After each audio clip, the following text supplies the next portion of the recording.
कश्मीर के पहलगाम में हुए आतंकी हमले के बाद युद्ध की आशंका के बीच भारत बांग्लादेश सीमा पर तैयारियां तेज हो गई हैं। नदिया जिले के कृष्णगंज विधानसभा क्षेत्र में सैनिकों और आम नागरिकों ने एकजुट होकर रक्तदान किया। इस शिविर का मकसद युद्ध जैसी स्थिति में घायल सैनिकों के लिए रक्त का भंडार तैयार करना था।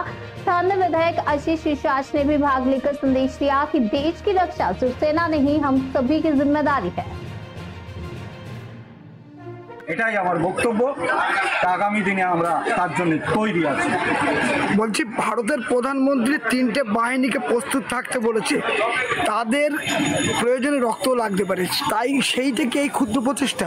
একদম শুধু তাদের প্রয়োজনের লক্ষ্যে না, আমার গ্রামে যদি এই ধরনের ঘটনা ঘটে ইমিডিয়েট আমি রক্ত কোথায় পাবো, সেই ভলেন্টিয়ার কোথায় থাকবে। তাই আজ মায়েরা এবার এখানে যুবক যুবতী যত যা আছে আমি বৃদ্ধ পর্যন্ত তারা এসছে যে আমরা যদি দিতে পারি তোমরা আমার রক্ত নাও। বৃদ্ধরা বলছে কি পরিস্থিতি চিন্তা করুন, সৈনিকদের তো লাগবেই। আজকে দেখতে পাচ্ছেন বিএসএফ তারা এখানে ভলেন্টিয়ারলি এসছে যে আগামী দিনে আমাদের এই রক্ত লাগতে পারে, আমার রক্ত আমি এখানে ব্যাংকে জমা রাখলাম, আমার আগামী দিনে আমার পরিবারে লাগতে পারে।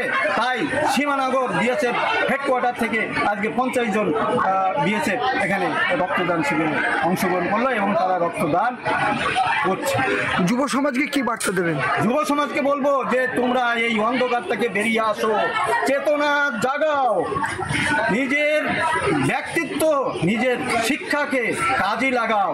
এই ভ্রমের মধ্যে এই লুলিপাপ দিয়ে বেড়াচ্ছে যারা, তাদের পিছনে যাবে না, জীবনটাকে বাঁচাও। তোমাদের জীবন একমাত্র নিজেরাই সঠিক পথ।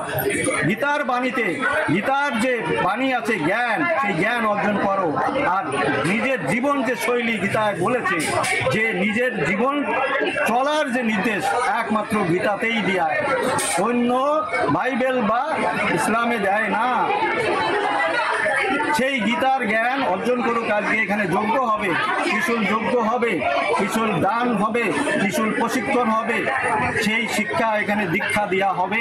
সেই থেকে আমি বলবো যুবক যুবতী তোমরা লেখাপড়ার সঙ্গে শিক্ষিত হয়ে এই আধ্যাত্ম চিন্তাও তোমাদের মধ্যে আনতে হবে যে সমাজ সংস্কারের জন্য তোমাদের অবদান অবশ্যই রাখা উচিত, নচেত ভবিষ্যৎ অন্ধকারে চলে যাবে।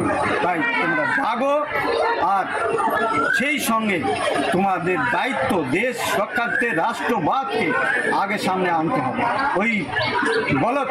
ওই অপরাধমূলক রাস্তা থেকে বেরিয়ে এসে এই রাষ্ট্রবাদ চিন্তায়, রাষ্ট্র চেতনায় নিজেকে গঠিত করা, এটাই আমার বক্তব্য।